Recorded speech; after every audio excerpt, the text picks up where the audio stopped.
Bienaventuradas tardes, queridos hermanos, que la bendición de nuestro Señor sea sobre cada uno de los que aman su venida, de los que aman su palabra. Como siempre decimos, qué privilegio, ¿no?, de poder estar en este lugar, en esta casa que el Señor nos ha permitido de poder tener para congregarnos en su nombre, para poder aprender de su palabra, para poder bendecirnos, ¿no?, de parte de Dios con los dones espirituales que el Señor ha depositado en cada uno de nosotros. Estar al cuidado de nuestro Señor, ¿no?, formar parte de una congregación de hermanos, ser parte de la iglesia, ¿no?, que es una iglesia. La iglesia no es solamente nuestra congregación, ¿verdad?, sino que la iglesia del Señor es mucho más amplia y es uno de los misterios que estaba guardado para este tiempo, el cual no había sido revelado hasta después de la encarnación de nuestro Señor Jesucristo, ¿verdad? Gracias. Así que qué privilegio formar parte, estar de este lado de la historia, ¿no? Estar con todos estos privilegios, estos dones espirituales, este adelanto, ¿no?, este sello, queriendo el Señor tener algo mejor. Dice la palabra de Dios, como habíamos visto.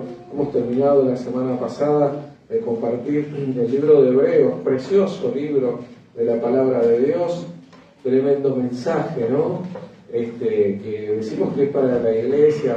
Originalmente había sido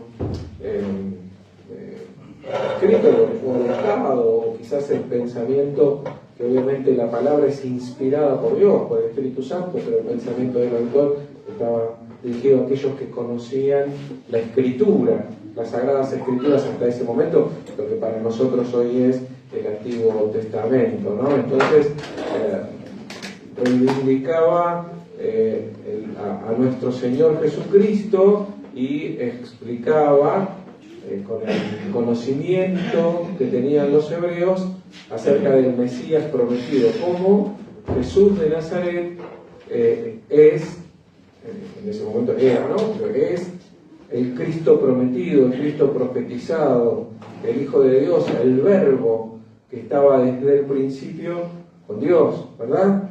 Entonces, a través de todo ese conocimiento y de todas esas referencias a las Sagradas Escrituras, el autor de Hebreos, que sabemos que es el Espíritu Santo, posiciona a Cristo o a Jesús como el Cristo prometido, ¿verdad? ¿Nos ha quedado más o menos ese concepto?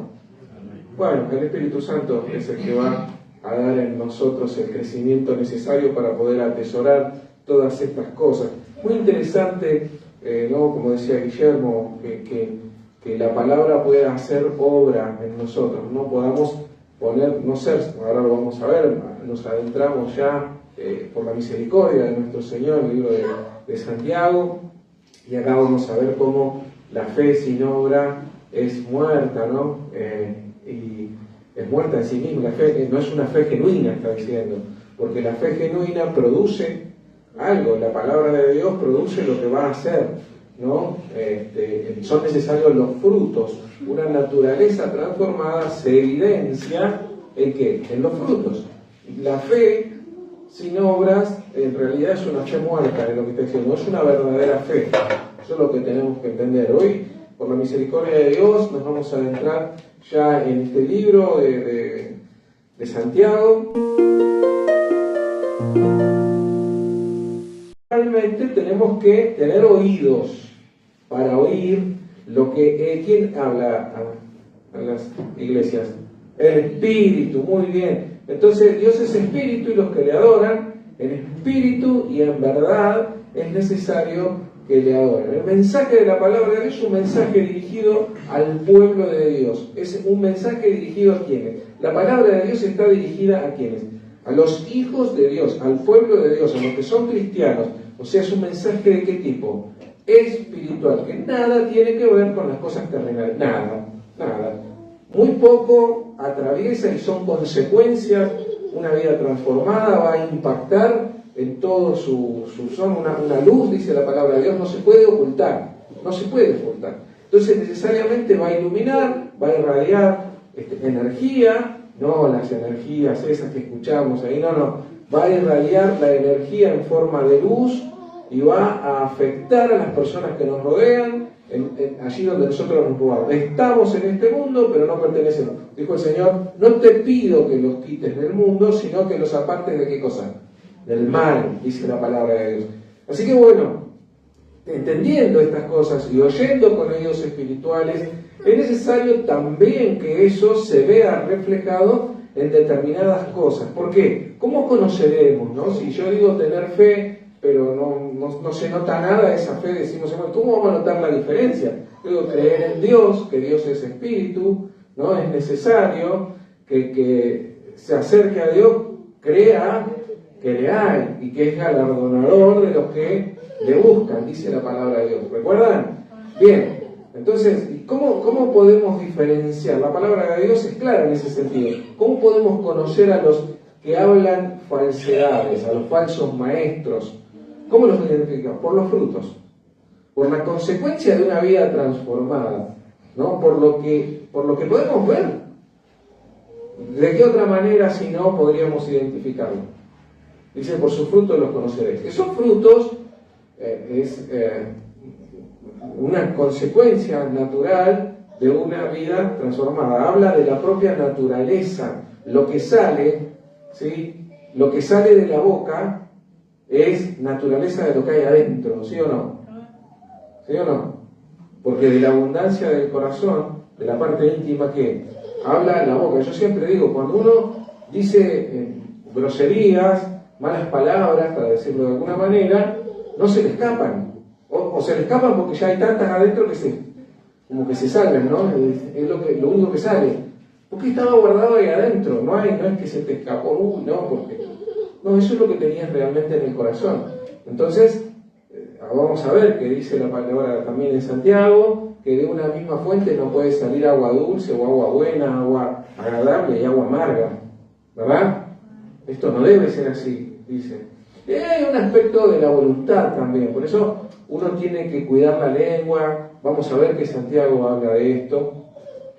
Y es un libro que apunta a lo práctico de una vida transformada, de un cristiano.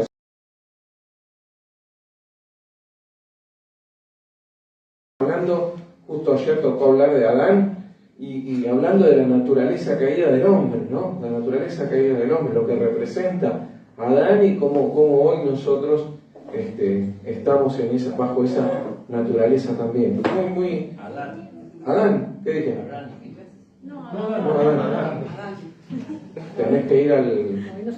Hoy no me equivoqué. Yo me equivoco entre Moisés y Noé. Bien, entonces es interesante saber y entender, porque es la palabra de Dios, como veíamos, ¿no? Hoy subieron una prédica de Guilla, el grupo de, ¿no? Una prédica, no de Guilla, una prédica, al canal de YouTube, y que hablaba lámpara, esa a mis pies, tu palabra y lumbrera a mi camino, ¿verdad? Bueno, qué interesante, qué rico es que la palabra de Dios nos ilumine y podamos entender por dónde andamos y dónde estamos, ¿verdad? Que nos saque un diagnóstico la palabra de Dios, pero para eso la tenemos que internalizar y tiene que producir algo, ¿no? Vamos a ver esto de Santiago, pero es algo, la fe es algo similar al amor, ¿no? ¿Sí o no? ¿El amor? ¿Están de acuerdo? ¿Sí? Sí, son las cosas que las más importantes, las que van a perdurar, las que van a trascender, ¿verdad? Y el amor, siempre decimos esto, ¿tiene que ver con un sentimiento? No tiene que ver con un sentimiento, tiene que ver con ¿qué? Con un servicio. El que dice que ama pero no hace nada por el otro, en realidad no ama. Ay, no sabes cuánto te amo, pero a lo lejos, a la distancia, ¿no? La palabra de Dios dice, es mejor vecino cerca que hermano lejos.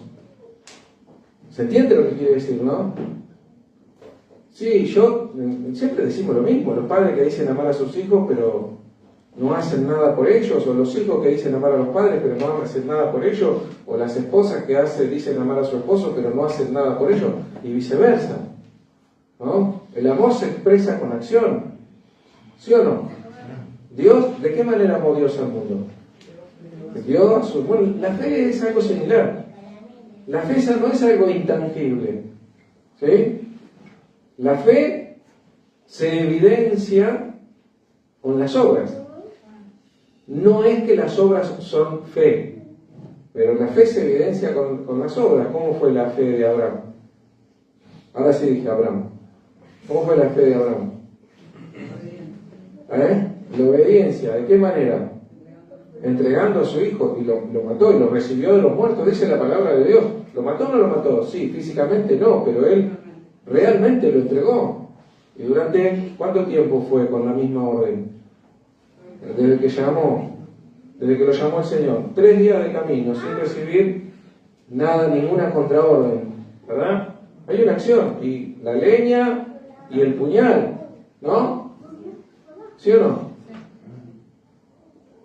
La fe no cayó, y había una acción, ¿verdad? Entonces nosotros, nuestra fe la mostramos, o la evidenciamos, si esa fe produce ese cambio en la voluntad y en la acción. ¿Sí o no? El amor lo demostramos de la misma manera. ¿Sí o no? Lo evidenciamos de la misma manera. ¿Qué quiere decir esto? Díganmelo, no sé. Tenemos frutos, tenemos consecuencias, una vida cambiada, una vida transformada. El que hurtaba, no hurte más. Eso es el arrepentimiento, cambio de mente. Yo necesito primero cambiar la mente, porque si yo a un ladrón lo pongo en la cárcel, solo, confinado, en un lugar donde no tenga relación con nadie más, ni con otros presos, ni con nadie, no va a robar, no puede robar. Pero su naturaleza de ladrón sigue siendo la misma, ¿verdad? ¿Sí o no? Si no cambia su naturaleza, yo lo voy a tener ahí y va a pagar su pena y va a salir, ¿y qué va a hacer? Va a volver a robar. ¿Se entiende? Yo puedo obligarme a algo, pero si mi naturaleza no cambió, no tiene demasiado sentido, ¿no? Con esa táctica humana, sí, es una táctica humana, se aborda a las personas que están bajo adicciones, ¿no? ¿Cuál es la frase más común de los tratamientos contra las adicciones? Un día a la vez. ¿No? ¿Cómo saben? Un día a la vez, ¿no? Y nunca dejan de ser, por ejemplo, los alcohólicos dicen, llevo 28 años sobrio, pero sabe que su naturaleza es que una naturaleza alcohólica, de un alcohólico. ¿Se entiende lo que estamos diciendo? El único que puede transformar una vida, más allá de la voluntad que alguien pueda poner o tener, ¿quién es?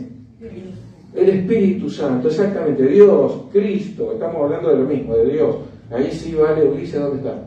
La respuesta de Ulises. Bueno, pero hoy la pegaba. Claro, el único que puede. ¿Por qué? Porque es necesario que sea todo regenerado, todo hecho de nuevo, ¿no?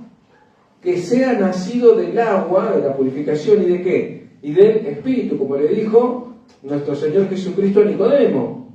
Necesario nacer de nuevo. El Señor hace todo nuevo, no arregla las cosas, no emparcha. Eso lo vimos. No es algo arreglado para que vuelva a funcionar. Es una nueva cosa. Él hace nuevas criaturas. Por eso la única santificación perfecta es la que hace Él. La única transformación completa es la que nace del Espíritu. Nosotros seguimos en nuestro viejo cuerpo, ¿no? Y vivimos en este cuerpo. Pero nuestro ser interior ha cambiado. El Espíritu es nuevo, nueva criatura, ¿sí? Él hace todo nuevo. ¿Estamos de acuerdo? ¿No? Esa es la palabra de Dios. ¿Comprendemos esto? Entonces, de ahí los pensamientos y las acciones y las consecuencias de esa transformación hacen que tengamos los frutos que se ven reflejados en obras, en acciones o en maneras de pensar un arrepentimiento, metanoia, cambio de mente. ¿Se entiende? Bien.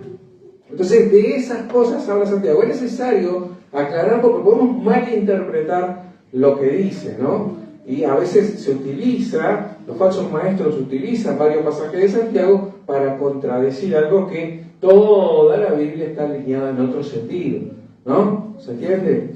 Bien, la carta de Santiago es una carta universal. ¿Qué quiere decir? No está dirigida, más allá de que dice a la diáspora, ahora vamos a ver, que dice a las 12 tribus de la... es una carta universal para los cristianos. Está hablando, en este momento estaba dirigida a los judíos cristianos que habían sido dispersos por todo el mundo conocido, pero es una carta que no está dirigida a una particularidad de la cristiandad, sino a todos en general, ¿no? Siempre, ya lo hemos compartido en un par de ocasiones el libro de Santiago, algunos capítulos de Santiago, y siempre nos toca hablar y hacemos referencia a quién era Santiago. ¿Quién era Santiago? Exactamente, el hermano de Jesús. ¿Quién? Jacobo, ¿verdad? Jacobo Santiago es el mismo nombre. Hay allí algunas corrientes o líneas de pensamiento que no pueden, dicen, no se puede aseverar que esto haya sido así, que sea ese Santiago o que sea ese Jacobo, ¿no? Pero todos coinciden en que nadie puede contradecir eso tampoco. O sea, no hay suficiente evidencia, dicen, para decirlo con absoluta certeza, pero tampoco hay evidencia para decir que no lo haya sido. ¿Sí? Entonces, casi todos, o la gran mayoría, abrazan la idea de que se trata de Santiago, de Jacobo, hermano de Jesús, y de Judas, que tenemos también un libro que, si el Señor no viene antes, compartiremos más adelante. Era uno de los hermanos de Jesús. Entonces, acá podemos ver, y siempre lo expresamos, porque es algo realmente digno de enseñanza, digno de exaltar o de destacar la forma en que se presenta Santiago y Judas de la misma manera, la forma en que se presentan, porque es una manera de enseñarnos cómo debemos ser nosotros los cristianos en cuanto a lo que tiene que ver con la humildad, ¿no? O en contraposición, cómo debemos para no ser soberbios, ¿no? O para no agrandarnos, digamos. Acá habla de que hay que gloriarse en algunas cosas y la vamos a ver a medida que vayamos avanzando en este libro precioso, maravilloso, ¿no? Sí, ¿se acuerdan de ese pasaje que al Señor le gritaron? ¿Qué gritaron? ¿Bienaventurados qué?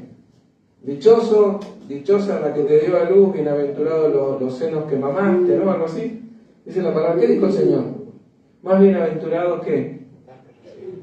Porque fíjense que la iglesia popular, la iglesia más popular de la Argentina, le ha dado un lugar a María que no le corresponde, ¿verdad? Cuando le dijeron a él también, tu madre y tus hermanos te buscan, y él dijo, ¿quién es mi madre y mis hermanos? ¿Se acuerdan? O sea, él enseñó bien en ese sentido. Nosotros tendemos a esto de la asociación. Bueno, Santiago era hermano del Señor. A ver qué tiene para decir, ¿no? Porque es el hermano del Señor. ¿Sí? Nosotros también somos hermanos del Señor. Él lo dijo. ¿Sí? Amén. Entonces, cada cosa en su lugar. Y esto lo entendía perfectamente, tanto Santiago como Judas.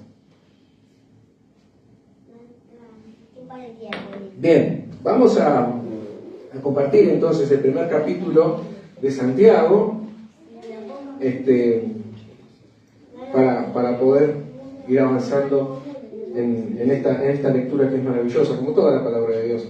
Dice, capítulo 1, Santiago, siervo de Dios y del Señor Jesucristo, a las 12 tribus que están en la dispersión, salud. Hermanos míos, tened por sumo gozo cuando os halléis en diversas pruebas, sabiendo que la prueba de vuestra fe produce paciencia. Mas tenga la paciencia su obra completa, para que seáis perfectos y cabales, sin que os falte cosa alguna. Y si alguno de vosotros tiene falta de sabiduría, pídala a Dios, el cual da a todos abundantemente y sin reproche, y le será dada. Pero pida con fe, no dudando nada, porque el que duda es semejante a la onda del mar, que es arrastrada por el viento y echada de una parte a la otra. No piense, pues, quien tal haga, que recibirá cosa alguna del Señor. El hombre de doble ánimo es inconstante en todos sus caminos. El hermano que es de humilde condición, gloríese en su exaltación, pero el que es rico en su humillación, porque él pasará como la flor de la hierba. Porque cuando sale el sol con calor abrasador, la hierba se seca, su flor se cae y perece su hermosa apariencia. Así también se marchitará el rico en todas sus empresas. Bienaventurado el varón que soporta la tentación, porque cuando haya resistido la prueba, recibirá la corona de vida que Dios ha prometido a los que le aman. Cuando alguno es tentado, no diga que es tentado de parte de Dios, porque Dios no puede ser tentado por el mal, ni Él tienta a nadie, sino que cada uno es tentado cuando de su propia concupiscencia es atraído y seducido. Entonces, la concupiscencia, después que ha concebido, da a luz el pecado, y el pecado, siendo consumado, da a luz la muerte. Amados hermanos míos, no erréis. Toda buena dádiva y todo don perfecto desciende de lo alto, del Padre de las luces, en el cual no hay mudanza ni sombra de variación. Él, de su voluntad, nos hizo nacer por la palabra de verdad, para que seamos primicias de sus criaturas. Por esto, mis amados hermanos, todo hombre sea pronto para oír, tardo para hablar, tardo para airarse, porque la ira del hombre no obra la justicia de Dios. Por lo cual, desechando toda inmundicia y abundancia de malicia, recibid con mansedumbre la palabra implantada, la cual puede salvar vuestras almas. Pero sed hacedores de la palabra, y no tan solamente oidores, engañándoos a vosotros mismos. Porque si alguno es oidor de la palabra, pero no hacedor de ella, este es semejante al hombre que considera en un espejo su rostro natural, porque él se considera a sí mismo y se va, y luego olvida cómo era. Mas el que mira atentamente en la perfecta ley, la de la libertad, y persevera en ella, no siendo oidor olvidadizo, sino hacedor de la obra, éste será bienaventurado en lo que hace. Si alguno se cree religioso entre vosotros y no refrena su lengua, sino que engaña su corazón, la religión del tal es vana. La religión pura y sin mácula delante de Dios, el Padre es esta: visitar a los huérfanos y a las viudas en sus tribulaciones, y guardarse sin mancha del mundo. Hasta acá la palabra de Dios. Oramos. Padre Santo que estás en el cielo, te damos gracias por este privilegio y esta oportunidad que tú nos das de estar congregados en tu nombre, Señor, para recibir un mensaje de parte tuya. Te pedimos que así sea, Señor, que tú seas el que envía el mensaje, que tu Espíritu Santo nos traiga, Señor, el significado, la revelación y transforme nuestras vidas, Señor, para que podamos poner tu palabra por obra y ser de esta manera, Señor, la plenitud que tú quieres que tengamos y hacer lo que tú, Señor, nos has pedido, lo que tú esperas, lo que tú anhelas y lo que a ti te agrada, Señor. Te lo pedimos en el nombre de Jesús. Amén. Amén. Bien, tremendo, ¿no? Un pasaje bastante interesante, que vamos a encontrar algunas cosas, seguramente podríamos incluso tomar fracciones más pequeñas y hablar durante mucho tiempo y todo sería rico, precioso y abundante para nuestras vidas, ¿verdad? Porque es poderosa la palabra de Dios. Bien, vamos a lo que habíamos comentado y a lo que habíamos dicho en un principio. Dice Santiago, se presenta, ¿no? ¿Quién es el que escribe esta epístola? Dice Santiago, siervo de Dios y del Señor Jesucristo. ¿Cómo se presenta acá Santiago? No dice, ya lo hemos hablado, ¿no? Lo hemos dicho, lo hemos comentado. No dice, les habla Santiago, el hermano del Señor, ¿no? Como dándose, sino que dice, siervo de Dios y de quién más. Y lo trata de Señor a su hermano, ¿no? Así como ¿quién trataba de Señor a otro? Muy bien, Sara, ¿viste? Algunos saben. Sara trataba al marido como Señor, le decía, le mostraba que respeto y sumisión a la autoridad del esposo. Qué lejos que está eso. Eso era en la antigüedad, ¿no? Dice, siervo del Señor, de Dios y del Señor Jesucristo. O sea, está hablando de una misma cosa, ¿no? Está hablando de una misma cosa. Dios, Padre, obviamente, y del Señor Jesucristo, por igual, ¿no? Es servidor de ellos. Siento que había sido, ¿qué? Su hermano terrenal, por parte de madre, no por parte de padre, aunque ya también por parte de padre. ¿Sí o no? Pues ya tiene una vida, como vemos, evidenciamos aquí, una vida transformada por el Espíritu, igual que nosotros, al igual que nosotros. Él es el primero entre muchos hermanos, dice la palabra de Dios, el principal, el primogénito, ¿no? El más importante. Dice, a las 12 tribus que están en la dispersión, salud. Y acá es importante lo que decíamos, ¿no? Está hablando de las 12 tribus, obviamente está hablando a los cristianos, no a los judíos que no habían aceptado al Señor, pero sí que habían sido dispersos por la situación, que ya la conocimos, lo hemos comentado, tuvieron que irse, los que pudieron salvar sus vidas, a diferentes lugares, ¿verdad? Y entonces a esos cristianos que estaban dispersos por todo el mundo conocido, les escribía esta carta. No es una carta abierta a la humanidad toda, sino a los que son verdaderos hijos de Dios. La palabra de Dios es, para que esto quiero que quede un concepto bien asentado, por eso lo repito tanto, como decía Guillermo hoy, ¿no? No decía esto, estuve viendo la prédica que subieron en la prédica, lo decía. Tenemos que entender estos conceptos, ¿sí? Que la palabra de Dios es un privilegio que tenemos para nosotros, ¿sí? Fue dado, Él fue enviado a quienes. Yo vine a salvar lo que se había perdido. ¿A quiénes? ¿A las ovejas perdidas de dónde? ¿A todas las ovejas perdidas del mundo? No. ¿A las ovejas perdidas de dónde? De la casa de Israel. Muy bien.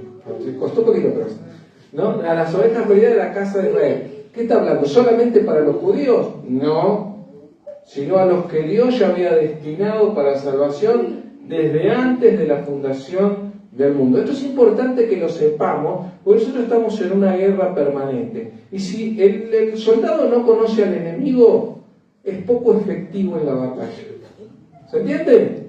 Entonces tenemos que conocer perfectamente de qué lado estamos, ¿sí? Porque a veces podemos gastar energía. La palabra de Dios es clara, dice, no arrojéis vuestras perlas delante de los cerdos, no sea que las pisoteen y se vuelvan y os despedacen. ¿Dice así la palabra de Dios? ¿Sí? Bien, amén. O sea, nosotros tenemos que predicar la palabra de Dios, la salvación, el evangelio, la buena noticia a todo el mundo. Pero la palabra de Dios está reservada para quien, está dirigida y orientada para quién. ¿Quiénes son los que la reciben? Los hijos de Dios, ¿no? Los que tienen oídos para oír, reciben el verdadero mensaje. ¿Por qué no pueden oír? Porque no son de Dios, dice la palabra de Dios. Porque no son de Dios. Entonces no nos agotemos. No digo con esto no hablen de Dios con los incrédulos. No. Digo, no nos agotemos pensando que tenemos que buscar estrategias o cosas para revertir determinadas situaciones. Cosas que Jesús nunca hizo. ¿Verdad? ¿Sí?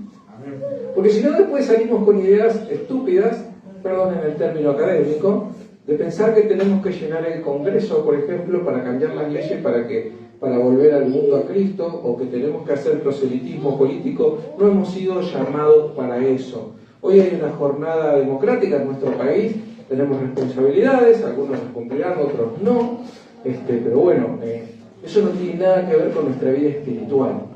No tiene nada que ver con nuestra vida espiritual. Ni vamos a apoyar determinados movimientos, ni vamos a hablar a favor ni en contra. Sí vamos a hacer lo que nos manda la palabra de Dios, que dice, orad, ¿por qué? Por todas las autoridades, las que estén, las que nos toquen. Todas, no hay autoridad que no haya sido, ¿qué cosa? Puesta por Dios, exactamente. Entonces tenemos que orar por la que estén, ¿sí? Cada uno tendrá su preferencia, pero eso no tiene nada que ver con las cosas de Dios, ¿sí? ¿Sí o no? ¿Estamos de acuerdo, no? ¿Con esto? Bien, seguimos. No sé por qué seguimos todos. Hermanos míos, tener por sumo gozo que hay algún auto. Si vengo golpeado.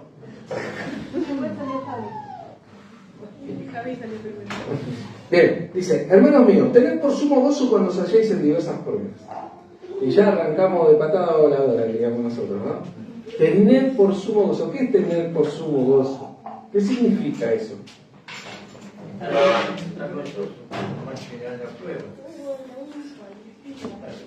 Muy bien. Tener por sumo, bien, agradecido, ¿no?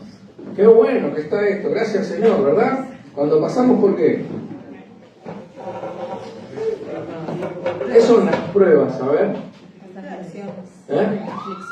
Aflicciones, tribulaciones, ¿no? ¿Y qué dice la palabra de Dios? ¿Cómo tenemos que estar nosotros? ¿Por qué? Que forman parte del plan de Dios.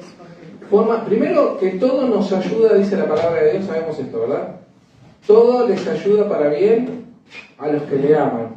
Esto es, a los que conforme a su propósito son llamados. Entonces todas las cosas que nos puedan acontecer, de últimas, si no fueron impuestas, fueron permitidas por Dios. Y todo lo que Dios permite es para bien. Él hace incluso, una prédica muy interesante, ¿no?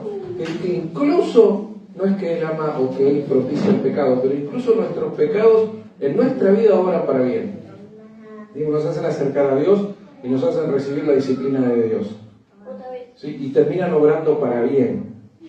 ¿Sí? Hay que escucharla toda para entender la prédica, porque no es tan fácil, no tenemos el tiempo para explicarlo ahora. Pero todo, absolutamente todo lo que sucede en nuestra vida, como hemos sido santificados, hemos sido apartados y estamos protegidos por Él, por nuestro Señor, obviamente, todo nos ayuda para bien. Entonces, cuando viene una prueba, como dijo Job, daré gracias a Dios por lo bueno y no por lo malo. O sea, eso es ser bastante ingrato, ¿verdad?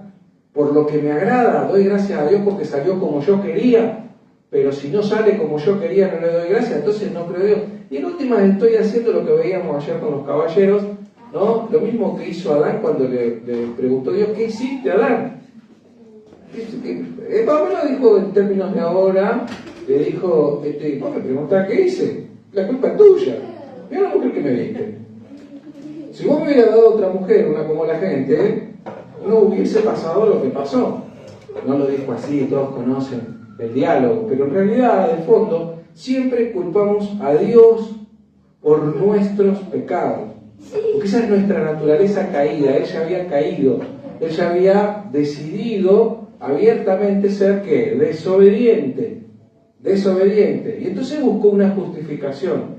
Y si entendemos que Dios es soberano, Él es soberano, no pasa nada sin que Él tenga poder y autoridad sobre eso y que Él lo permita o lo limite, todo lo que nosotros cuestionamos se lo estamos cuestionando a Dios. Y cada vez que pecamos ofendiendo a quien sea, en realidad al que estamos ofendiendo y contra quien nos estamos rebelando es contra Dios.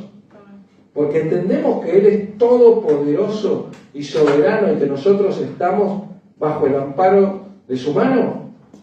¿Hay alguien que pueda torcer eso? ¿Hay alguien que pueda vulnerar eso? ¿Que se pueda infiltrar? ¿Hay algún pecado de Satanás, de cualquier enemigo? ¿Hay alguien que pueda hacerlo? No. Entonces, recriminar algo es estar en contra del propósito de Dios, rebelarse contra Dios. Por eso el salmista, que entendía y que tenía el corazón conforme a Dios, dijo, contra ti, solo contra ti he pecado. Algún simple puede decir, pero fuiste infiel a tus esposas, pecaste contra Betsabé, fuiste adúltero, fuiste fornicario, mataste a Urías, ofendiste al pueblo, ofendiste tu condición de rey, pecaste contra Dios, contra ti, solo contra ti he pecado, porque en últimas, cada vez que nosotros pecamos nos rebelamos ¿contra quién? Contra Dios. Y todo lo que no aceptamos, no estamos aceptando algo que viene de Dios. Decimos, toda autoridad fue puesta ¿por quién? Por Dios. Este gobierno, este dirigente, ¿Qué dijo el apóstol Pablo cuando era emperador Nerón? ¿Qué debe hacer? Agarren las armas, hermano, y luchen. No, ¿qué dijo? Oren por todas las autoridades, ¿no? Por los que están en eminencia. ¿Se entiende? Nosotros renegamos de todo. Estamos quitándole poder y autoridad y grandeza a Dios. Porque alguno puede pensar, bueno, Dios no tiene nada que ver con esto. ¿Perdón? ¿En qué Dios creemos entonces? No es el Dios verdadero. No es el Dios verdadero. Entonces, cuando viene alguna bendición gloriosa, de esa que alabamos y levantamos las manos, y Señor, quédate aquí, Señor, envíame a mí, todo sea. Ahí es precioso, gloria al nombre del Señor. Y cuando nos viene el chirlo, nos decimos, Dios no tiene nada que ver con esto. O cuando viene algo que no es tan agradable, mirá, me descontaron, me vino una multa de tránsito. ¿Viste? Esa sos vos. ¿Verdad? Pasó algo que se le escapó a Dios. Bueno, estamos haciendo a Dios chiquitito así. Dios permitió que viniera todo. No tiene que cambiar nuestro humor, no tiene que cambiar nuestro gozo. Vuelve en el gozo de la salvación. El pecado nos aleja, la rebeldía, la rebelión contra Dios nos aleja del gozo de la salvación. ¿Sí o no? Dios permite todo para nuestro crecimiento, porque tenemos que llegar a ser como alguien que fue realmente grande, que es realmente grande. ¿Quién es? Como Cristo. Hay que trabajar mucho, ¿verdad? Y hay muchas cosas que tiene que permitir. Hay que padecer muchas cosas, ¿verdad? Para ser igual a Cristo, ¿sí o no? Nos falta pulir demasiado. Es tener por sumo gozo. Él está permitiendo. Es algo que viene de parte de Dios. ¿Todos estamos gozosos cuando recibimos algo de parte de Dios?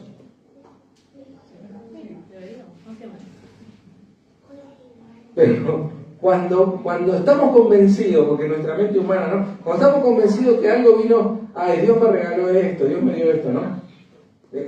Un gozo tremendo, ¿no? Una bendición tremenda, recibí algo de pago. Todo lo que recibimos lo recibimos de parte de Dios.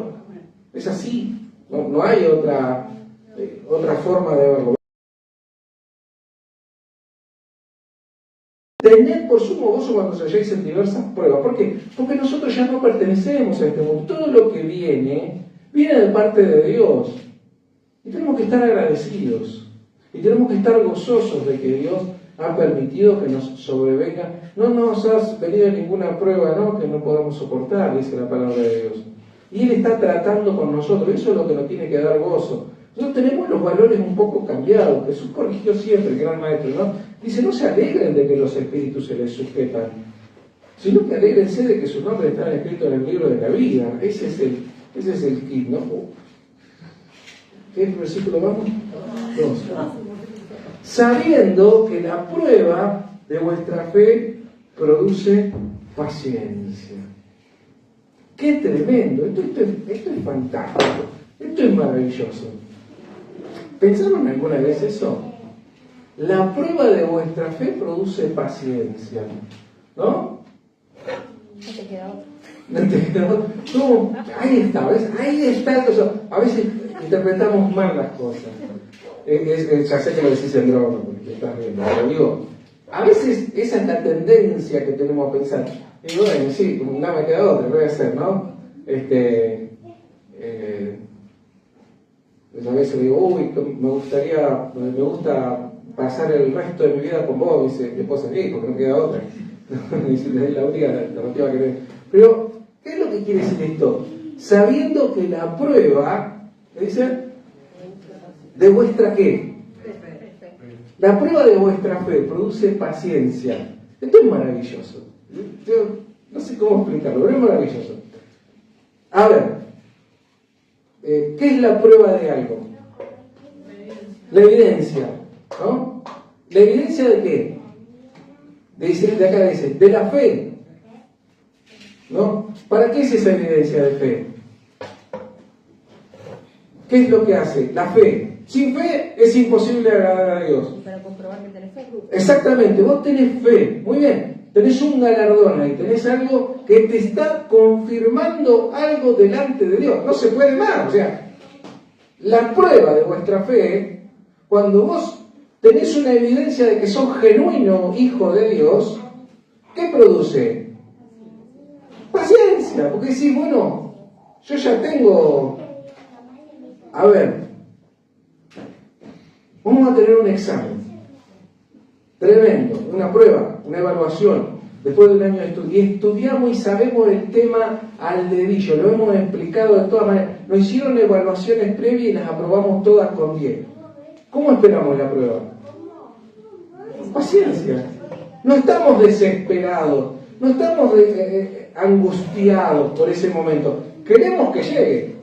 Bueno, ¿se entiende lo que quiero decir? Puse un ejemplo cualquiera. Cuando yo tengo una evidencia de que soy un verdadero hijo de Dios, tengo paciencia.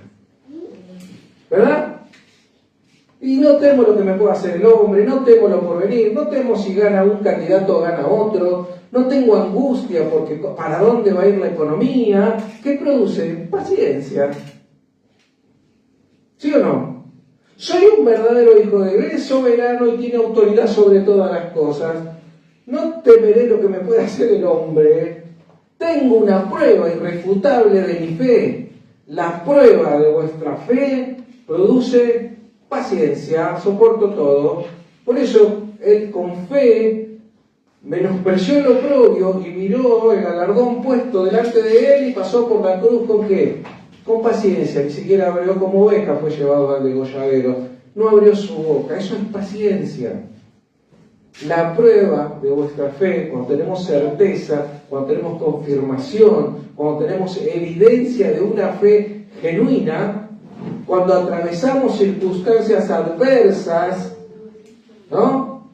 Todos queremos evidenciar que nuestra fe es para probarnos incluso a nosotros mismos. Y eso nos da una confirmación. ¿Será que yo podría atravesar esta circunstancia? ¿No? Ponemos ejemplos extremos. Vienen allí unos, gente de otras religiones, musulmanes, que sea, ¿no? Extremistas, negá a Cristo o te mato. En esa circunstancia, ¿qué pensaríamos, no? Muchos dirán, y no sé si aceptaré o no. Hay muchos ejemplos de ese tipo, ¿no? ¿Se entiende lo que quiere decir? Incluso había una película para los que son cristianos hace muchos años.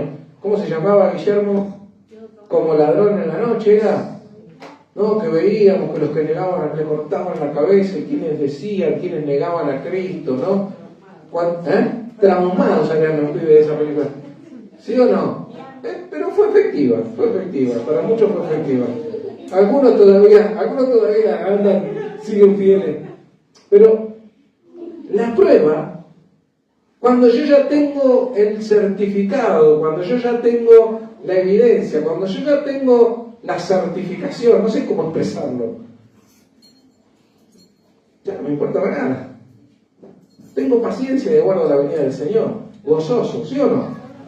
¿Aguardamos la venida del Señor con gozo? Bueno, esa es la prueba de nuestra fe.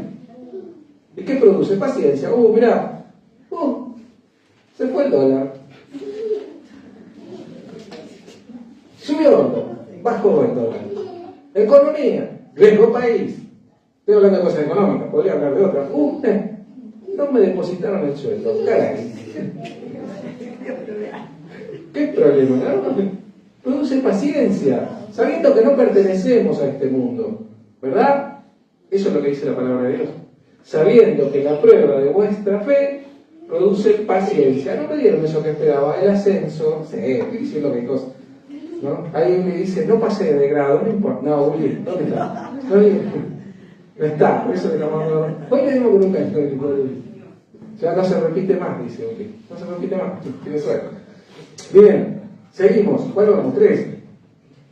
Mas tenga la paciencia, dice, no te quedes con eso, pero, dice más de pero, que dice, tenga la paciencia, su obra completa. O sea, tenemos que buscar a la perfección, porque tenemos que ser perfectos para Él. ¿Sí o no? Tenga la paciencia, su obra completa, para que seáis perfectos. Bueno, lo dice acá. No lo había leído. Sí lo leí antes, pero ahora no. Dice, para que seáis perfectos y cabales, íntegros, completos, sin que os falte cosa alguna. O sea, vayamos a la perfección. No nos quedemos con ese resultado de la prueba de fe y listo, me echo a dormir, digamos. ¿Se entiende? Sino que tenga su obra completa, para ser perfectos. Y si a alguno le falta sabiduría para entender, para comprender que las tribulaciones en realidad son bendiciones, que las pruebas son para estar gozosos, que esos son evidencias que tenemos que son de bendición tremenda para nuestras vidas, ¿no? El testimonio poderoso que es de una vida que atravesó por circunstancias, ¿no? Te dan ganas a veces, yo fui ¿no han visto estos predicadores que fueron a predicarle a los caníbales y que les tiraban flechas y todas esas cosas? Hay un libro precioso, ¿no? Muchos entregaron su vida, perdieron su familia, y hay unos testimonios pero maravillosos de estas cosas. Y te dan ganas así, ¿por qué no estuve yo ahí, no? O sí, para tener una evidencia más, una prueba más de la fe. ¿Se entiende lo que quiero decir, no?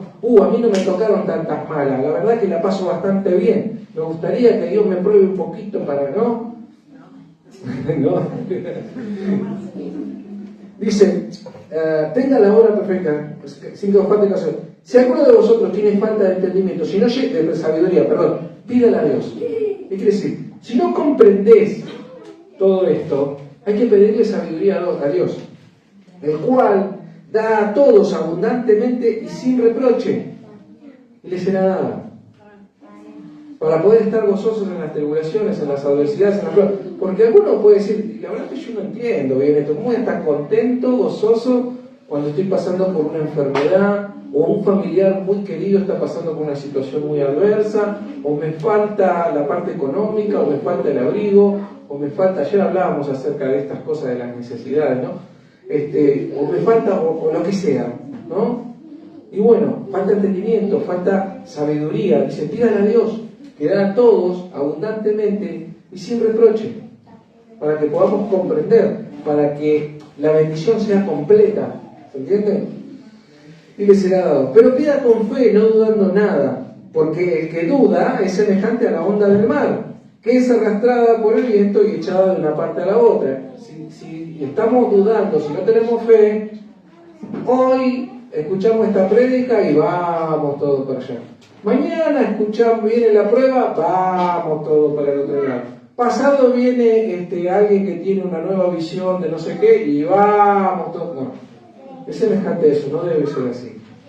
Dice, no piense pues que tal haga que recibirá cosa alguna del Señor, porque sin fe es imposible agradar a Dios.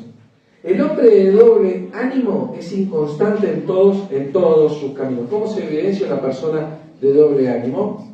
¿Qué dice la palabra de Dios? ¿Qué quiere decir doble ánimo? ¿Saben lo que es ánimo? Un ánima, ¿saben lo que es? Un espíritu, ¿verdad? Es una cosa y después la vuelta enseguida. Exactamente. Tiene doble ánimo, hay dos cosas que lo movilizan ¿no? Va para un lado, va para el otro, es inconstante.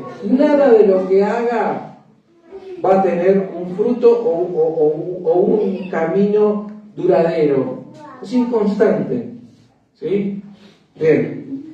El hermano que es de humilde condición, acá está hablando exclusivamente de la situación económica. Esto está bien claro. Que es de humilde condición, no está hablando de la humildad espiritual, está hablando de la persona que le faltan recursos. ¿Cómo puede ser si son herederos del reino? ¿Ha habido hombres pobres de Dios? Sí, ¿verdad? Bien, la mayoría, ¿verdad? Bien, entonces dice, el que es de humilde condición, gloríese en su exaltación. ¿Qué es gloriarse? Vamos a empezar por ahí. Oh, qué puro que es el reloj. ¿Qué es gloriarse? Bien. Esa es la idea, gloriarse. La gloria siempre sabemos que toda la gloria es para el Señor, ¿no? Pero acá está diciendo que nos gloriemos de determinadas cosas. ¿Qué es gloriarse? Gloriarse es decir, ¿viste? Mi hijo, medalla de honor. Se graduó con honores. Estoy diciendo una fantasía, esto no fue así, no terminó, pero no importa. Estoy dando un ejemplo nada más, ¿no? O decir, logré tengo tal título, tuve tal logro, ¿no? Es como echarse flores, eso es gloriarse. ¿Sí? ¿Quién es el que merece toda la exaltación, la honra y la gloria? Nuestro Señor. Pero acá dice que hay que gloriarse en algo. ¿Qué dice? Que tenga como carta de presentación eso. ¿Quién? El hermano de humilde condición. A ver si interpretamos todos. ¿En qué debe gloriarse? En la exaltación. En la exaltación. Somos real sacerdocio, dice la palabra de Dios. O sea, estamos hablando de cosas espirituales. Esa tiene que ser su gloria. En eso tiene que exaltarse. En su exaltación, en que Dios lo exaltó. Dios exaltó a Jesucristo hasta lo sumo, dice. Y le dio un nombre que es sobre todo nombre. En tu condición de hijo de Dios, el que es humilde, de humilde condición, tiene que gloriarse en eso. En que es un escogido de Dios. En que no hay algo mayor que eso. No hay cosa que supere bienes materiales o riquezas que puedan superar las riquezas espirituales. Eso es lo que dice la palabra, eso es lo que está diciendo, ¿no? Por el contrario, el que es rico también está hablando de los cristianos, ¿no? Está hablando de los cristianos ricos, o sea que también hay ricos que son verdaderos hijos de Dios, o gente que tiene poder adquisitivo alto, digamos, para decirlo de alguna manera nosotros. Dice, pero el que es rico, ¿en qué? En su humillación. En realidad, no tenemos nada. ¿Verdad? Porque desnudo salí del vientre de mi madre y desnudo volveré a la tierra, ¿verdad? ¿Sí o no? Locuras humanas, ¿no? El otro día lo comenté también, creo que ayer, de un actor muy conocido que falleció y dejó una fortuna a su perro. Pasa seguido que le dejan a los animales, no saben qué hacer con el dinero y tienen esa desesperación de perderlo, ¿no? Como la palabra de Dios indica al hombre, ¿no? ¿Qué haré? Voy a tirar los graneros y voy a hacer graneros más grandes y lo voy a llenar y diré a mi alma, come y bebe esta noche, viene por tu alma. O sea, las riquezas, son inciertas y son efímeras, y acá lo dice, van a pasar. Y si nosotros miramos nuestra vida terrenal en la eternidad, ¿sí? La pobreza o la riqueza de estos 100 años que nos toca estar sobre la tierra, a los que más vivan, es un punto, es nada. Ni haber sido pobres es algo, ni haber sido rico en nuestra vida terrenal va a significar algo. ¿Qué diferencia tiene el rico que haya vivido siendo cristiano con el pobre que haya vivido siendo cristiano? Hoy están en la gloria de Dios por la eternidad, teniendo todos los beneficios de los galardones de Dios. ¿Se entiende? Entonces, gloríese que su carta de presentación no sean sus riquezas terrenales, sino su humillación, que en realidad es nada, es estiércol, es basura, que no merece nada de lo que Dios nos ha dado, que no puede comprar con toda su riqueza, no puede añadir a su estatura un codo, no puede comprar la salvación, no puede hacer que uno de sus seres amados tenga un soplo más de vida, un soplo más de respiro. ¿Se entiende lo que quiero decir? Entonces, ¿qué? En que no es nada. Gloríese en eso. Que esa sea su carta de presentación. ¿Sí? En la humillación. Dice, porque él pasará, es efímero, como la flor de la hierba. La flor de la hierba cuando está es linda, ¿verdad? Es hermosa. Ahora viene la época, nosotros acá estamos en primavera y la época vemos las hierbas silvestres que dan lindas florcitas, ¿sí o no? ¿Y qué pasa? En el invierno ¿qué pasa? Se está, no existe más, se marchitó, chao, murió, fue.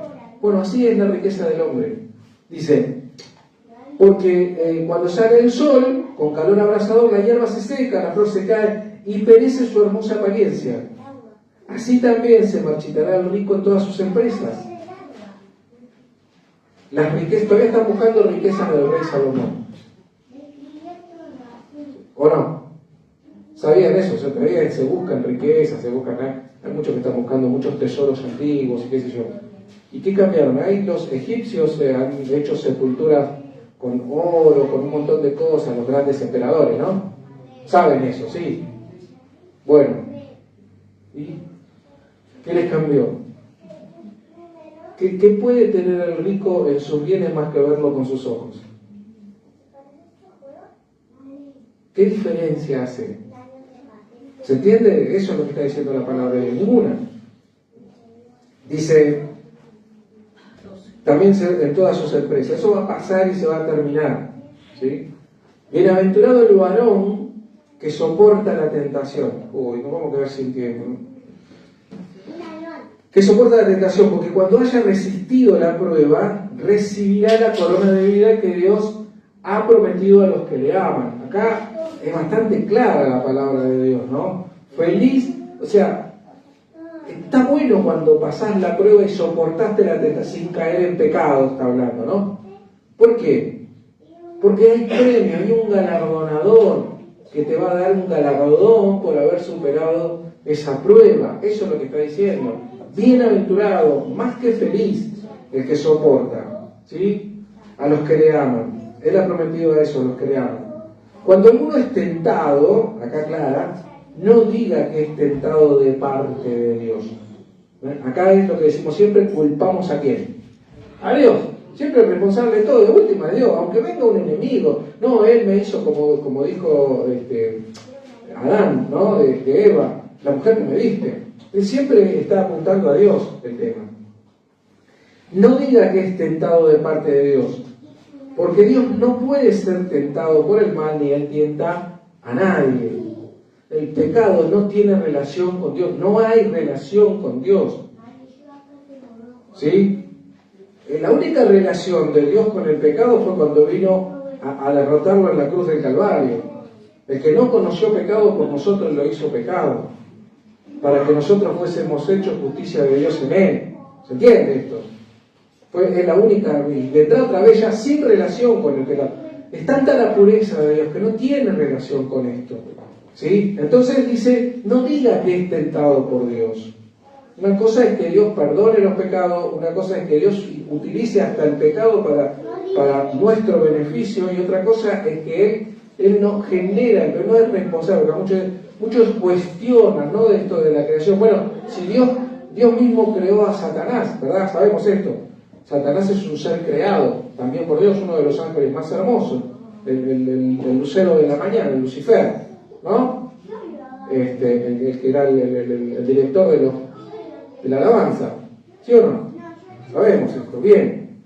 Y entonces lo hizo Dios, entonces Dios sabía y no, eso fue tentado de su propio corazón, de su propia naturaleza caída, sí, que quiso ser igual a Dios, pero Dios no tiene nada que ver con esto, sí, con el pecado. Dice, esto es mucho más profundo, hay prédicas para poder comprenderlo mejor, ¿no? Pero no hay que decir esto de que, bueno, Dios, ¿para qué Dios me metió en esta situación si sabe cómo soy? ¿No? Es como que dice, ¿para qué me preguntás si no querés que te mienta? O si no querés que te mienta, no me preguntes. ¿Escucharon alguna vez algo así? Nosotros sí. Enojada encima con el marido. Y dijo el marido, ¿por qué me mentís? ¿Para qué me preguntás si no querés que te mienta?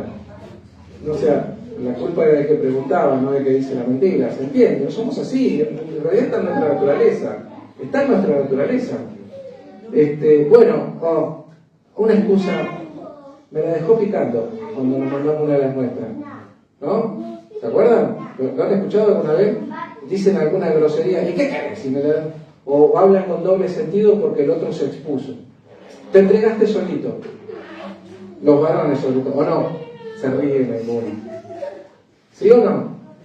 Y bueno, ¿para qué decís eso? Sabés que yo digo, enseguida me sale de la boca. Es lo que estaba dentro del corazón. No tiene nada que ver. A mí me pasa, yo se los he comentado, que ustedes saben que yo tengo una jefa con la que tengo bastante relación laboral, obviamente, hablamos mucho, y 2 por 3 se corrige porque dice cosas, en la que digo, no, yo, bueno, eso no sonó bien, dice, pero quise decir, no te disculpes conmigo, porque yo nunca te voy a hablar con doble intención, no voy a decir eso. Pero está acostumbrada a trabajar en un ambiente de hombres. Y como que parece que la palabra hombre justifica un montón de cosas que no tendrían que existir, que no tendrían que estar. ¿Se entiende?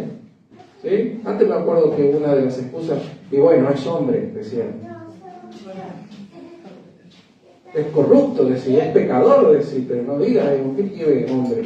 Dios nos creó de una manera perfecta, ¿verdad? Lo que hizo la caída es otra cosa. La corrupción que hay en nosotros es otra cosa, no tiene nada que ver. ¿Sí? Bueno, dice, no digas que Dios, porque Dios no puede ser tentado por el mal, ni Él tienta a nadie. Lo deja bien clarito la palabra de Dios. Él no tienta a nadie, sino que cada uno es tentado cuando de su propia concupiscencia es atraído y ¿qué? Seducido. Hay como una provocación ahí, pero una prédica escuché y decía, mira, dice, yo voy a explicar así.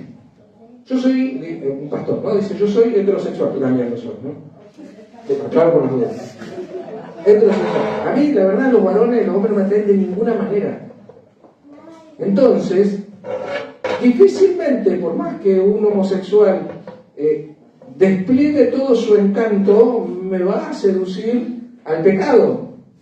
Imposiblemente, no, difícilmente. No hay algo que me seduzca o que me atraiga de eso. Estoy dando el mismo ejemplo que de otro pastor en una prédica, ¿no? ¿Se entiende lo que quiero decir?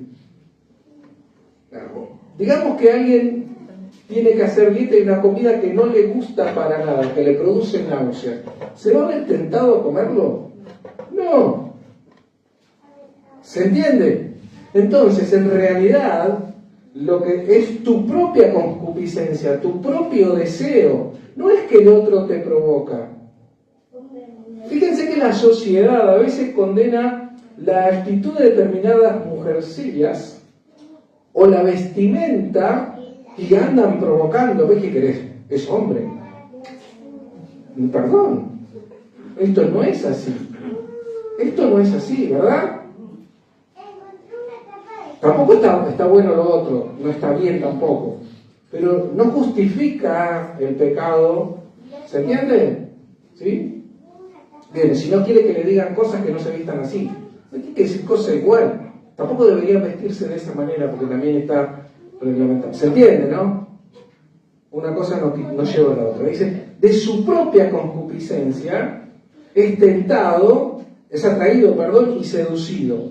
Entonces, ese deseo pecaminoso, la concupiscencia, 15, después que ha concebido, ¿qué quiere decir? Que cuando se concreta el pecado, ha concebido, ya está, como cuando un niño. ¿Qué pasa cuando un niño es concebido? Nace. Ya está, dice, da a luz, ¿qué cosa? El pecado. Ya está, fuiste seducido, atraído de tu propio deseo pecaminoso, ¿sí? Caíste, cediste en realidad, te dejaste seducir por ese deseo pecaminoso, puede ser para la mentira, para cualquier cosa, ¿no? Pero para robar algo, y la oportunidad, hay un dicho que dice, la oportunidad es el ladrón, ¿no? ¿Cómo le decimos? ¿Y qué quiere? ¿Que no le roben el celular? Si andan con lacito del día, y si no le tienen por qué robar el celular. No justifica al ladrón la oportunidad. Sin embargo, hay un dicho humano que dice la ocasión hace al ladrón. ¿Escucharon eso? No, la naturaleza caída del ladrón hace que sea ladrón. Si no ve oportunidades, se las va a buscar. ¿Se entiende? Es lo mismo, eso está diciendo. Dice, da luz al pecado. Y el pecado, siendo consumado una vez que se concretó, una cosa es la tentación y otra cosa es la concreción de esa tentación. Por eso dice el que soporta la tentación, ¿qué dice? Exactamente. Entonces, ¿qué da? A luz a qué? el pecado da luz que la muerte. O sea, la consecuencia del pecado es muerte. ¿Qué es muerte? Separación. ¿Sí? Nos aleja de Dios. ¿Qué pasó cuando Adán pecó? ¿Qué hizo ante la presencia de Dios? Se cubrió y se ocultó. Tuve miedo, dijo. Tuve miedo porque estaba, ¿qué? Desnudo. Seguimos.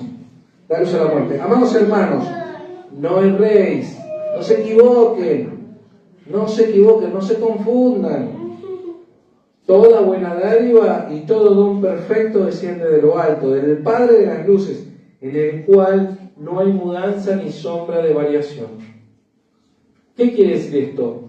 Todas las cosas que están puestas delante de nosotros, como las opciones que tenía Adán, son buenas, pero dijo, no desobedezcas en esto. ¿Y qué hizo? Desobedeció. Viene del Padre, y en Él no hay sombra de variación. Él no tienta a nadie, ni puede ser tentado por el mal. No nos confundamos. Dios no nos va a dar, dice en otra parte la palabra de Dios, una prueba que no podamos soportar, sino que dará junto con la tentación, vino la tentación, Él junto a esa tentación automáticamente nos da la salida. Nosotros buscamos las excusas para no tomar esa salida, porque nos vemos seducidos por nuestra propia concupiscencia. ¿Se entiende? Y bueno, pero buscamos una justificación para el pecado. No sé de dónde. No hay sombra de variación, porque es verdad. Esa es la definición de verdad, cuando algo no cambia. Él, de su voluntad, nos hizo nacer de la palabra de verdad, o sea, ¿de quién? De Jesucristo, para que seamos primicias de sus criaturas. Nosotros somos distintos, somos diferentes, tenemos otra naturaleza. ¿Por qué? Esto es muy fácil de explicar. No hace falta más que recordar unos versículos bíblicos. Él no nos dio espíritu de cobardía. Nos dio, ¿qué cosa? Espíritu de poder, de amor y de ¿qué? Dominio propio. Dominio propio. No sé dónde me quedé. 18, gracias. Nos hizo de la palabra de verdad para que seamos primicia de sus criaturas. Por esto, mis amados hermanos, todo hombre sea pronto para oír, tardo para hablar, responder, para actuar, tardo para irarse, para enojarse. Porque la ira del hombre no obra la justicia de Dios. ¿Qué quiere decir esto? Es fácil, está muy claro. La ira del hombre, si yo estoy enojado, no voy a poder obrar la justicia que es de Dios. ¿Sí? La palabra de Dios, la ira en sí no es pecado, porque Dios no tiene pecado, y Dios tiene ira a veces, manifiesta su ira. Juré mi ira, dice, ¿no? Cristo se enojó, sí, airaos, enójese, pero no pequéis, no se ponga el sol sobre vuestro enojo. O sea, el enojo en sí no es pecado per se, pero la ira del hombre, del ser humano, no hace lo que Dios quiere. ¿Se entiende? La ira del hombre no obra, no concreta, ¿qué cosa? La justicia de Dios. Por lo cual, desechando toda inmundicia y abundancia de malicia, recibid con mansedumbre la palabra implantada, la cual puede salvar vuestras almas. Perdón, pero bueno, se entiende, ¿no? Sí. Pero sed hacedores de la palabra y no tan solamente oidores, engañándoos a vosotros mismos, ¿no? Porque escuchamos la palabra de Dios, qué lindo, mensaje de Dios, transformador, poderoso, y salimos y seguimos haciendo las mismas macanas que hicimos siempre, y seguimos actuando de la misma. No permitimos que ese espíritu poderoso que está en nosotros, que es el más poderoso de todos, actúe. ¿Por qué? Porque somos seducidos de nuestra concupiscencia y nos dejamos derrotar por el enemigo, por el pecado. Y ahí, una vez que se concreta el pecado, está la separación. Nos separamos de Dios, nos alejamos de las cosas de Dios, nos ocultamos porque nos avergonzamos, porque nos damos cuenta que estamos desnudos delante de la presencia de Dios. Esa es nuestra naturaleza adámica. Esa es nuestra naturaleza adámica. Y entonces somos como brasitas apartadas del fuego. Nos vamos enfriando y nos contristamos. No contristéis al Espíritu, dice la palabra de Dios. Y empezamos a dejar de congregarnos y empezamos a dejar de nutrirnos de la palabra de Dios. Y la verdad que somos bastante inútiles, sin palabra ofensiva, ¿no? Inútiles, es decir, que no somos útiles para los propósitos de Dios. ¿Se entiende? Bien. Acá puede ser, pero sean hacedores de la palabra y otros solamente, engañándose a vosotros mismos, decir, yo sabes que recibo una bendición, recibí una bendición, pero después quedó ahí, no hubo fruto, es como la semilla, ¿viste? No, la planta crece, pero sale el sol, cayó entre las piedras, dureza, viene la prueba, listo, ya está, no hay fruto. ¿No? Dice, porque si alguno es oidor de la palabra, pero no hacedor de ella, este es semejante al hombre que considera en un espejo su rostro natural. Se mira al espejo y dice, mira, qué fachero que estoy, ¿no? Saco una selfie y todo, ¿no? Y después, ¿qué dice? Se considera a sí mismo y se va, y luego olvida cómo era. Ya está. Ahora creo que soy rubio y de ojos celestes. No me olvidé cómo era. ¿Se entiende lo que está diciendo? Hablábamos lo que era un espejo, que no es lo mismo que ahora, era un metal pulido, más o menos te daba una imagen. ¿Sí o no? ¿Sí? Bien. Dice, más el que mira atentamente en la perfecta ley, hablando de la palabra de Dios, en la palabra, la de la libertad, y persevera en ella, o sea, es obediente a esa palabra, no siendo oidor olvidadizo, sino hacedor de la obra, este será bienaventurado en lo que hacerá feliz cuando somos obedientes. A mí me sorprende todo el tiempo porque está el desafío, ¿no? Está la prueba ahí que viene y dice, bueno, ¿qué dice la palabra de Dios? Tengo que actuar de esta manera. Es duro, es difícil, puedo ofender a alguien. Y vos decís, bueno, pero tengo que ser obediente. Lo digo como dice, o hago como dice la palabra de Dios. Hago de esa manera y vos ves las bendiciones y sos bienaventurado. Te gozás, estás feliz de haber hecho lo que Dios quería que hagas. ¿Se entiende? A veces, porque eso es demostrar la fe. ¿Sí? ¿Cómo hay que predicar el Evangelio? El Evangelio se predica diciéndole, son pecadores alejados de Dios, arrepiéntanse. ¿Cómo te dice el mundo que tenés que decirle a la gente? Dios te ama tal como sos, no importa tu pecado. ¡Mentira! ¡Mentira! Arrepentite porque te vas a ir al infierno. Hay lugares donde no se predica. Cristo habló más del infierno que del cielo. Busquen las referencias en los evangelios, si no es así. Hay que decirle a la gente, eso es amar a las personas. Hay un infierno eterno donde te vas a quemar por la eternidad, donde el gusano no muere. Es tremendo lo que espera para los hijos de desobediencia. Dice la palabra de Dios, no lo digo yo. Hay que decir la verdad. Arrepiéntase. ¿Cómo le decía Cristo a los generación de víboras? ¿No? Escribas y fariseos hipócritas. Yo escuché predicar una sarta de cosas que se habían imaginado el que quería predicar algo así, poniendo a Cristo como la imagen del actor de Hollywood, ¿no? Ahí de pelito largo y medio amanerado en algunas representaciones. Ay, qué bonito. No, hipócrita quiere decir porque antes los hipocráticos eran como actores que representaban una cosa que no era, entonces él no era tan agresivo con los hipócritas, le decían. Hipócrita, eso le decía. ¿Y saben qué? Cuando llegó al templo hizo un látigo y tiró todo, y a los animales, a las bestias, les daban con el látigo y les pegaban para que se vayan, y a las palomas no, porque era dócil también. ¿Se entiende? Hay que saber, hay que comprender la palabra de Dios, no como nosotros pensamos que debería ser. Entonces la gente, ¿sabes qué? Seguís en este camino y es triste, pero te vas a ir al infierno, te tenés que arrepentir. Ay, no me va a hablar más. Prefiero que no me hable más. Salió un caso hace poquito de una chica que en un tiempo fue famosa, que estaba bajo una situación de drogas, con una pareja violenta, y todo, que salió en todos los medios, ahora en estos días. Y las amigas que la amaban, prefiero que se enoje conmigo, hicieron una denuncia y todo, y la fueron a rescatar, la fueron a sacar. Dice, prefiero que esté enojada pero viva.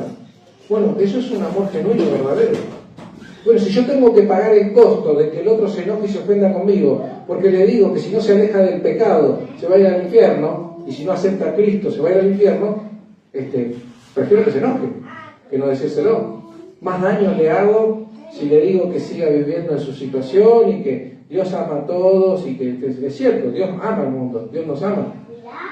Para eso mandó a Cristo a morir en la cruz, ¿sí o no? ¿Qué mayor amor que ese, que uno da su vida por aquellos que ni siquiera conoce? ¿Sí o no? Bueno, seguimos. 26. ¿Sí? Si alguno se cree religioso entre vosotros y no refrena su lengua, ¿podemos dar una hora más? No. Y no refrena su lengua, sino que engaña su corazón, la religión de tal es vana. Hay muchas religiones falsas, hay una sola religión verdadera, la salvación por fe, ¿no? Es esta. Dice, la religión de tal es vana. La religión pura y sin mácula, sin mancha, delante de Dios, el Padre es esta: visitar a los huérfanos. A ver, hay Paulita es huérfana. Y, Moni, ahí tenemos 3 para visitar. Nos tienen que cocinar y recibirnos en sus casas. Malina también. ¿Qué está diciendo eso? ¿Viudas? ¿Hay alguna viuda? No. Pecadora. Arrepentiste. No hay viudas acá, ¿no? Sonamos. Tenemos una religión mala porque no hay viudas. A ver, díganme ustedes. ¿No? Podríamos, dice. ¿Qué es lo que está diciendo acá la palabra de Dios? ¿Qué es lo que dice la palabra de Dios? ¿Por qué huérfanos y viudas? ¿Quiénes eran? Los desamparados, los que no tenían derecho. ¿Y qué es visitar? ¿Qué es visitar? Nosotros esperamos que el Señor, que el Espíritu Santo nos visite, ¿no? ¿Qué es visitar? Así como recibir, muy bien, está relacionado, uno visita y el otro recibe, ¿verdad? ¿Qué es lo que está diciendo? Sean cercanos, estén ahí apoyando, alójenlos, recíbanlos, visítenlos, ¿sí? O sea, acérquense a quienes, a los desamparados, a los que no tienen derechos, representados acá en los huérfanos y las viudas. Entendíamos la condición social de estas dos representaciones, perdón, valga la redundancia, de lo que está graficando la palabra de Dios, ¿sí? Un huérfano, era huérfano, no tenía heredad, no tenía derecho, no tenía, una viuda lo mismo, ¿verdad? Bien, en sus tribulaciones, en su necesidad, y guardarse sin mancha del mundo, o sea, el que ama al mundo, el amor del Padre nuestro, ya sabemos, ¿no? Guardarse sin mancha del mundo, sin contaminarse. Vivimos en el mundo, pero no pertenecemos al mundo.